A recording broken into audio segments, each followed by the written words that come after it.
Alors, dans cette vidéo, comment faire une lactofermentation? Vous allez voir toutes les étapes pour faire une lactofermentation. C'est vraiment le but, c'est de vous apprendre à en faire. Donc, posez-vous tranquillement à écouter cette vidéo et on va passer par les ingrédients, le sel, le contenant, la durée de la fermentation. Je vais pas mal répondre à toutes les questions. Donc, c'est quoi une lacto? La plupart du temps, quand on parle de lacto, on parle de ce genre de choses. Donc, des cornichons, du kimchi, là c'est de la fleur d'ail, des navets, de la choucroute. Il y a plein de façons de faire des lactofermentations. Mais déjà, revenons un petit peu à la définition. Lacto, ça n'a rien à voir avec le lait, en fait. Ça n'a rien à voir avec le lait, le lactose. Oubliez ça. Lacto, ça vient de bactéries lactiques. Ces bactéries-là sont, elles, les architectes, les ouvrières, peu importe, celles qui vont réaliser la transformation de nos légumes en légumes un petit peu plus acides, transformés, très riches en probiotiques, super bons à la santé et super bons au goût. Donc, lacto ou lactofermentation, ça vient des bactéries lactiques qui produisent un acide qui s'appelle l'acide lactique. On appelle cette fermentation aussi fermentation à base de sel parce qu'on ajoute toujours du sel pour démarrer et pour partir, en tout cas, la lactofermentation. Généralement, une lactofermentation, c'est des légumes, parce qu'en fait, on peut fermenter n'importe quel légume. Et la choucroute, le kimchi, comme je vous disais tout à l'heure, ce sont des lactofermentations. Mais les bactéries lactiques peuvent fermenter autre chose que des légumes. Par exemple, quand vous faites du yogourt, ce sont des bactéries lactiques, même chose pour du fromage, même chose pour le kéfir. Et aussi surprenant que ça puisse paraître, si vous, un jour, fabriquez du saucisson ou du chorizo ou du salami, ce sont des aliments qui ont été fermentés dans leur processus de fabrication avec des bactéries lactiques. Toutefois, bien que les produits laitiers fermentés utilisent des bactéries lactiques ou que les charcuteries qui utilisent la fermentation utilisent des bactéries lactiques, on n'appelle pas ça de lacto. Donc, quand on dit lacto, c'est ça. Ce sont des légumes lacto-fermentés par des bactéries lactiques à base de sel. Si vous cherchez partout à travers le monde, vous allez trouver de toutes sortes et des milliers, voire des dizaines de milliers, voire des centaines de milliers de recettes de lactofermentation. Il y en a vraiment plein. Et chaque culture a ses propres trucs. Kimchi coréen, choucroute allemande ou autrichienne ou française, selon les points de vue, les cornichons un peu partout, etc., etc. Il y en a vraiment plein. Les plus populaires, c'est celles que je vous ai citées, mais on pourrait aussi ajouter l'ail lactofermenté, on pourrait ajouter la salsa, qui est vraiment super bonne, la moutarde aussi, tout simplement des grains de moutarde qu'on a fait lactofermenter, la sauce piquante aussi. Il y a vraiment plein de façons de faire. Et si vous voulez vous lancer rapidement, suivez une recette. On a des centaines sur notre site internet. Et si vous êtes plus aventurier, continuez à écouter cette vidéo, lisez notre guide et vous allez apprendre pas à pas comment faire une lactofermentation. Je vais vous résumer maintenant une recette de lacto. En fait, c'est très simple. On prend un ingrédient, on ajoute du sel, on fait en sorte que l'oxygène ne rentre pas, on attend un certain temps et on a une lacto. Donc concrètement, on prend un ingrédient comme un légume, un chou par exemple, on le coupe en petits morceaux si c'est du chou, ou si c'est des concombres, on les garde entiers ou en gros morceaux. On ajoute du sel. Ensuite, éventuellement, on ajoute de l'eau pour faire en sorte que les légumes soient couverts. On referme notre bocal. On fait en sorte que l'oxygène ne rentre pas dans le bocal, donc on n'ouvre pas en cours de fermentation. On fait en sorte que le CO2, parce qu'il va se produire du gaz carbonique durant la fermentation, puisse sortir. Et on attend quelques jours, quelques semaines, quelques mois, en fonction de la recette que l'on veut pratiquer, mais généralement 4 jours c'est suffisant. Et ensuite, on savoure. Une fois qu'on a ouvert notre pot, on le conserve au frigo. Les ingrédients maintenant des lactos. Premièrement, vous avez besoin de légumes. Rappelez-vous quelque chose de très très simple. Si c'est comestible cru, ça sera comestible une fois fermenté. Aussi simple que ça. Je ne dis pas que ça va être super savoureux. Il y a des légumes qui sont plus savoureux que d'autres une fois fermentés. Mais la base, c'est ça. Donc, généralement, les légumes les plus courants sont bien sûr le chou et toute la variété des choux, mais aussi les légumes racines. Mais honnêtement, il y en a vraiment plein qui sont savoureux. J'adore l'ail, j'adore la salsa, donc avec les tomates, les poivrons, les piments, etc., etc. Vraiment, c'est ça la base. Les légumes. Les bactéries, vous pourriez acheter des bactéries et en ajouter, ou faire en sorte d'en ajouter vraiment volontairement en prenant le jus d'une lactofermentation. Mais de base, sachez-le, les légumes qui viennent du champ, à moins qu'ils aient été stérilisés d'une manière ou d'une autre, contiennent des bactéries. Donc les bactéries, généralement, il n'y a pas besoin de les ajouter, elles sont déjà là. Ensuite, le sel. Il y a besoin d'une certaine quantité de sel, c'est indispensable. Le sel fait en sorte que les bonnes bactéries puissent croître et se développer et que les mauvaises bactéries et autres micro-organismes soient freinés dans leur développement. Donc, et puis ça aide à la conservation du sel. Donc c'est comme un indispensable. Il n'y en a pas besoin de beaucoup, 2% suffit généralement, mais il y a besoin de sel. Donc, des légumes, des bactéries, du sel et éventuellement un ingrédient optionnel, c'est de l'eau. S'il y a par exemple pas assez de liquide qui sort des légumes, eh bien on est obligé d'ajouter de l'eau, comme pour les cornichons par exemple. Donc si c'est des ingrédients en gros morceaux entiers, on ajoute de l'eau. Il existe plein de sortes de contenants possibles pour faire de la lactofermentation. Certains sont pas du tout adaptés, mais on va les adapter par différentes techniques, et d'autres qui sont vraiment conçus pour ça. Rappelez-vous, de base, votre contenant va vous permettre de maintenir les légumes immergés, de laisser sortir le CO2 et d'empêcher l'oxygène de rentrer. Après, il y a vraiment plein de techniques qui existent pour y arriver, avec succès, et d'autres qui sont plus borderline au niveau du succès. À l'heure actuelle, vraiment, après des années à conseiller plein de monde sur les techniques et à écouter les feedbacks de milliers d'utilisateurs et de passionnés de fermentation, j'en arrive à la conclusion que les contenants le parfait sont probablement ce qui est le mieux. C'est des contenants en verre durables, super solides, et le joint de caoutchouc, s'il n'a pas 10 ans, s'il est encore élastique, il va laisser sortir le CO2 et il ne va pas laisser rentrer l'oxygène. Donc c'est vraiment numéro 1. Les contenants Crazy Korean sont vraiment super bien. Ils ont un couvercle en interne qui est conçu pour écraser les légumes. Là, pour le parfait, on ajoute un poids ou un contrepoids, comme les insert Viscodis, comme il y a à l'heure actuelle. Mais là, c'est directement intégré au pot. C'est des gros volumes, donc c'est intéressant si on veut faire directement un très gros volume.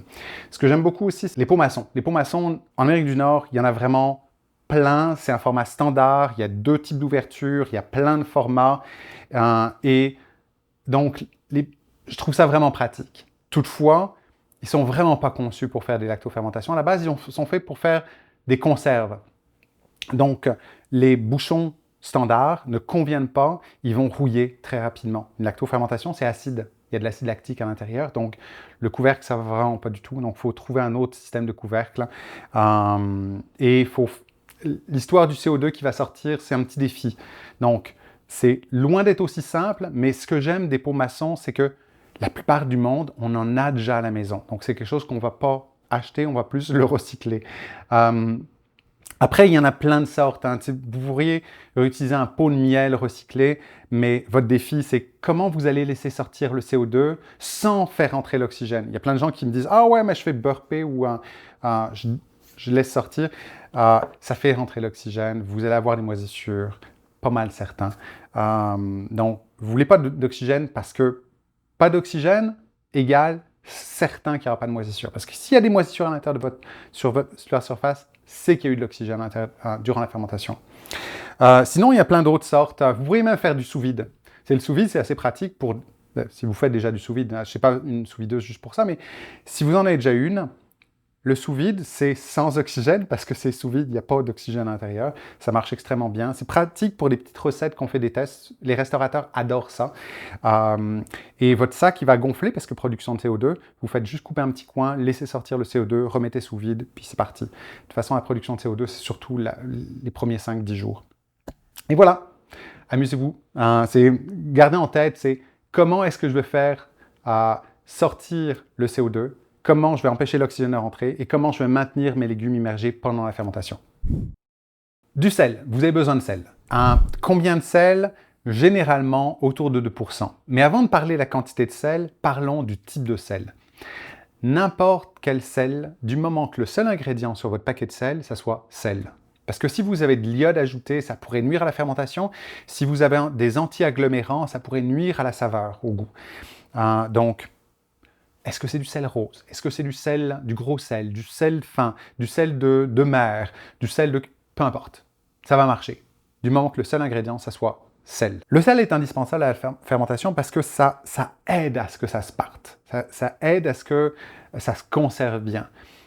Et donc, généralement, on en ajoute 2%. 2%, c'est largement suffisant dans bien des cas. Même on pourrait en mettre un petit peu moins. 1%, c'est comme la limite à ne pas dépasser. Il ne faut pas aller en dessous, sinon ça va vraiment être difficile. Plus il y a de sel, plus la fermentation sera lente. Moins il y a de sel, plus elle sera rapide. Au goût, 2%, ça ne goûte pas tant salé que ça. Vous n'allez pas faire « Hi, c'est salé ». À 4%, vous allez faire « Hi, c'est salé ». Par exemple, les olives, c'est pas mal plus que 2% de sel. Il y a certaines recettes, comme les prunes omeboshi, qui est une recette japonaise de prunes lacto-fermentées, c'est plus du 10, 15, 20% de sel. Et bien sûr, ça ne se mange pas comme de la choucroute, mais ça peut être très salé en fonction des recettes. Si vous n'êtes pas certain, suivez la recette. Si vous improvisez une recette, utilisez 2%. Dites-vous un petit truc aussi, si dans votre recette, il y a des fruits, vous pourriez très bien en mettre. Par exemple, des carottes lacto-fermentées avec une petite tranche d'orange, super bon. Mettez un petit peu plus de sel, parce qu'en fait, on veut empêcher les levures de se développer. Donc, c'est comme une barrière anti-autres micro-organismes que les bactéries lactiques. Donc, 2,5, 3, expérimentez. Les cornichons, on est plus à 3, 3,5. Des fois, il y a des recettes qui sont plus. Moi, j'essaie plus de faire du 3% de sel. Et j'ajoute un autre sel, c'est du chlorure de calcium, mais ça, c'est une autre histoire. Et voilà. Quand il est temps de faire votre lacto, vous devez vous poser la question, parce qu'il y a deux techniques pour le sel. Soit on fait un salage à sec, soit on fait un salage en saumure. Si vos légumes sont coupés finement, comme par exemple le cas d'une choucroute ou d'un kimchi, eh bien, s'ils sont assez gorgés d'eau, s'ils sont vraiment pas secs, il faudrait qu'ils soient vraiment secs, ils vont dégorger suffisamment. Je ne sais pas si vous voyez ici, c'est un kimchi que j'ai fait récemment, il y a vraiment plein de liquide. Là, c'est sec ici, sa choucroute, mais c'est parce que je la conserve au frigo, j'ai déjà commencé de la manger. Donc, il n'y a plus de liquide sur le dessus, il n'y a pas de stress avec ça. Mais quand vous faites un kimchi, vous ajoutez les légumes avec le sel et on laisse dégorger, et puis ça va produire plein de liquide, ça va vraiment vous surprendre. Si c'est la première fois que vous le faites, ça va vraiment en produire énormément. Quand vous allez tasser, il va y avoir plein de liquide sur le dessus. Parce qu'on veut que les légumes soient immergés, parce qu'on ne veut pas qu'ils soient en contact avec l'oxygène. Donc c'est pour ça qu'il y a du liquide sur le dessus. Si vos légumes ne sont pas capables de produire suffisamment de liquide par eux-mêmes, par exemple s'ils sont en gros morceaux, par exemple des navets ici présents, ou des cornichons, eh bien, c'est certain que si vous ajoutez du sel avec des concombres, ils vont produire une petite quantité de liquide, mais ils ne vont jamais produire ça. Et on veut qu'ils soient immergés. Donc là, on va ajouter de l'eau. Si on fait un salage à sec, c'est très simple. Premièrement, on pèse les légumes. C'est la première chose à faire. Bien sûr, avant de les peser, vous allez enlever les parties laides des légumes. Si vous avez de la terre, si vous avez des feuilles sales, si vous avez des feuilles abîmées, vous enlevez tout ce qui ne va pas rentrer dans le pot. Vous n'êtes pas obligé de couper, mais ayez un poids à peu près juste de légumes. Une fois que vous avez votre poids de légumes, vous le multipliez par 2%. Imaginez, vous avez 1 kg de légumes, 1000 grammes, donc 1000 fois 2 divisé par 100 égale 20. Donc ça veut dire que pour 1 kg de légumes, on a 20 grammes de sel pour un 2%, ce qui est la plupart des recettes. Et donc, on coupe les légumes, on ajoute le sel, on laisse dégorger, puis etc., etc. Je vous donnerai plus de détails plus tard là-dessus. Mais c'est ça pour calculer le sel, pour faire un salage à sec. Maintenant, si vous travaillez avec une saumure, par exemple, il y a il y a deux techniques majeures, mais je vais vous expliquer la plus efficace, la plus simple et pas mal la meilleure. mais c'est la moins connue. Donc, écoutez bien, on se fiche pas mal du poids des légumes quand on fait une saumure. Ce qu'on veut, c'est calculer le volume de notre contenant. Parce que ce qui est le fun avec le système métrique, c'est que le volume en litres ou millilitres est égal au volume en grammes ou en kilos. Donc ici, par exemple, nous avons un gallon. Un gallon, ce qui revient à quasiment 4 litres. Donc ça veut dire que c'est quasiment égal à 4 kilos. C'est-à-dire, je ne parle pas du verre, bien sûr, hein, je parle du contenu. Si vous le remplissez de légumes et vous le remplissez d'eau, eh bien, si par exemple je versais tout le contenu de ça dans une balance, j'aurais à peu près 4 kilos ou 4 mg. Et donc, si je fais ma petite règle de 3 sur mon pourcentage, 4 mg d'ingrédients fois 2% égale 80 g de sel. Donc là, par exemple, ici, si je faisais les cornichons, ben, je pitcherais mes cornichons à l'intérieur mes concombres à l'intérieur du bocal, j'ajoute 80 g de sel, j'ajoute de l'eau jusqu'en haut. Et c'est tout. Je n'ai pas calculé la quantité d'eau parce que je ne le sais pas vraiment très précisément. Je n'ai pas calculé la quantité de cornichons parce que je peux le fouler comme je veux. Ce qui compte, c'est vraiment la totalité des ingrédients. Ce qui est le fun avec certains pots, comme par exemple les pots de 1 litre, c'est que le calcul est vraiment super pratique. Vous l'avez compris peut-être indirectement, un pot de 1 litre est égal à peu près 4 kg d'ingrédients. Donc ici, par exemple, c'est à peu près, si j'additionne le chou chinois, le daikon, la ciboulette, etc., les différents ingrédients que j'ai mis à l'intérieur, j'atteins un total d'à peu près 1 kg. Et donc, mon calcul est très très pratique. Ici, 1 kg, donc 20 g de sel. Mais là, le sel, je l'ai mis en fonction des ingrédients parce qu'en fait, c'est plus simple quand on fait un salage à sec. J'espère que c'est clair pour vous. Le sel, c'est comme un sujet super simple et en même temps un petit peu complexe. Pensez-y bien. Pensez, si vous faites un salage à sec, toujours peser les ingrédients. Parce que si vous ne les pesez pas, si vous allez à l'œil pour ajouter le sel, vous allez vous planter, il y aura trop de sel et le sel ne varie pas en fonction du temps. Et donc, ça veut dire que si c'est trop salé au jour 1, ça sera trop salé au jour 60. Et on ne peut pas vraiment retirer le sel une fois ajouté. Donc, pesez-vous bien vos ingrédients, sauf si vous faites une saumure, ce que vous avez besoin, c'est le volume de votre bocal, et on ajoute le sel en fonction de ça. Et voilà, tout simplement. Plus de détails sur révolutionfermentation.com. Une fermentation lactique, c'est une fermentation anaérobique, dans le sens que les bactéries lactiques n'ont pas besoin d'oxygène. Et même qu'il y a plein d'autres micro-organismes qui, eux, en ont besoin pour survivre. Donc, une façon de les éliminer, les repousser, comme les moisissures, c'est de ne pas avoir d'oxygène à l'intérieur du bocal. C'est pas grave l'oxygène qui est au début de la fermentation, c'est-à-dire quand vous fermez le bocal, il va y avoir de l'air à l'intérieur, il y a de l'oxygène, pas de stress avec ça. C'est certain, remplissez pas votre bocal juste dans le fond et laissez plein d'oxygène, ça va mal se passer. Mais s'il y en a un petit peu, même un tiers, c'est peut-être un peu beaucoup, mais ça ne posera pas de problème.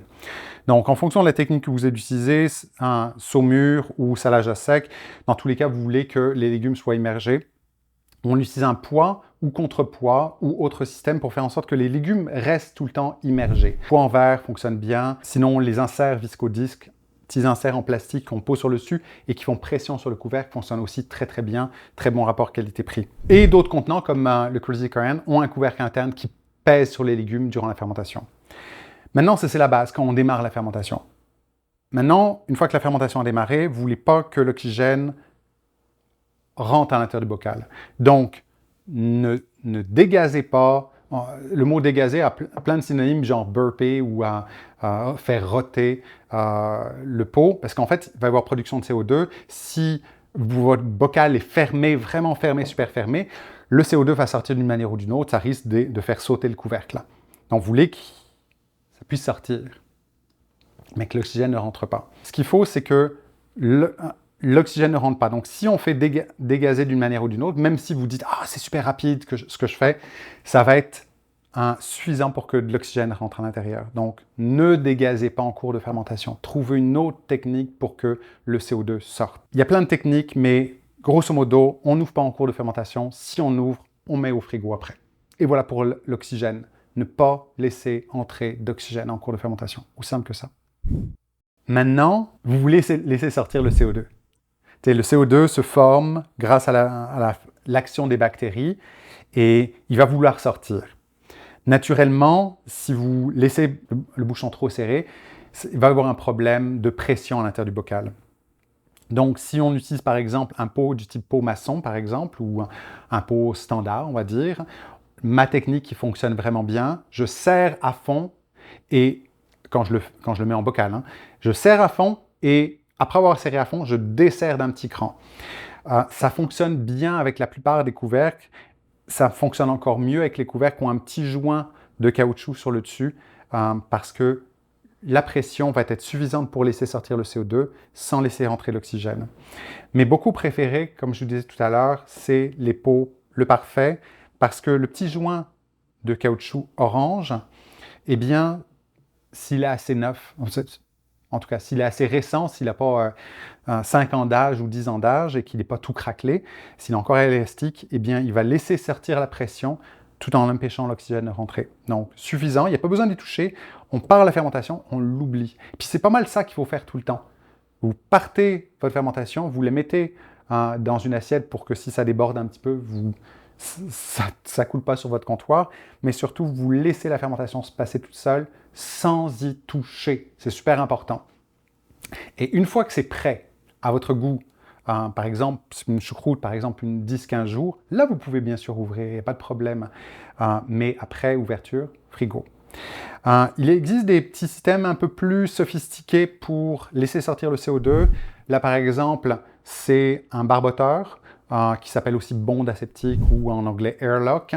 On le remplit d'un liquide, généralement de l'eau, mais des fois de l'alcool, et ça fait en sorte que le CO2 sort, passe à travers le liquide et ressort à l'extérieur, tout en empêchant l'oxygène de rentrer. Ce système est extrêmement utilisé, c'est indispensable dans la production d'alcool, mais on peut l'utiliser aussi dans la production de légumes fermentés. C'est le système, la technique la plus efficace. C'est vraiment, il n'y a pas plus parfait en termes de technique. C'est un petit peu moins pratique à l'usage au jour le jour parce que c'est un gros truc sur le dessus. Si vous faites une longue fermentation, l'eau va s'évaporer, donc il faudra en rajouter de temps en temps. Mais sinon, extrêmement efficace. Vous ne pouvez pas vous planter avec ça, à moins que vous fassiez une autre erreur, mais le système est parfait pour laisser sortir le CO2 tout en empêchant formellement l'oxygène de rentrer. Un système qui est un petit peu qui est assez populaire, relativement populaire on va dire. C'est une sorte de petite tétine en silicone avec un petit trou sur le dessus.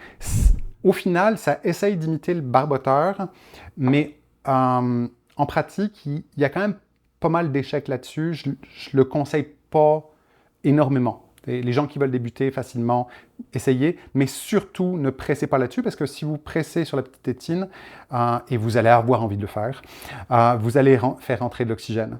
Et aussi, c'est un petit peu difficile à nettoyer.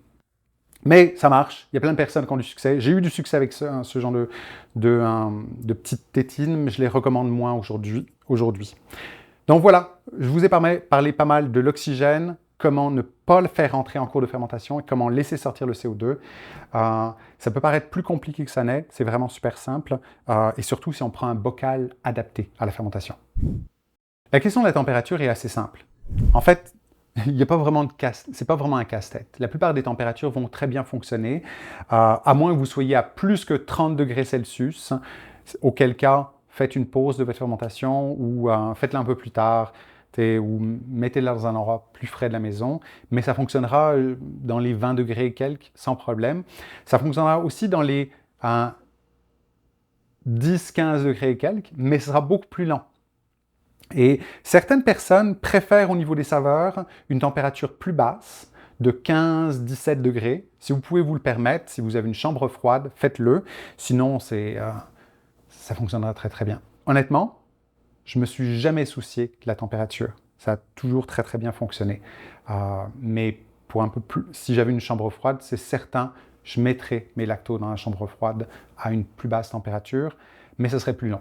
Donc c'est le petit désavantage. J'espère que vous avez aimé cette vidéo de type guide. Je ne suis rentré dans aucune recette, mais j'ai essayé de vous expliquer chaque étape, chaque ingrédient, chaque paramètre de la fermentation. C'est certain que chaque sujet, par exemple le sel, par exemple les bactéries, j'aurais pu faire une vidéo de 30 minutes là-dessus, mais là, je voulais vous donner quand même un guide très complet sur le sujet, sans rentrer trop dans les détails, juste pour que vous puissiez vraiment bien comprendre.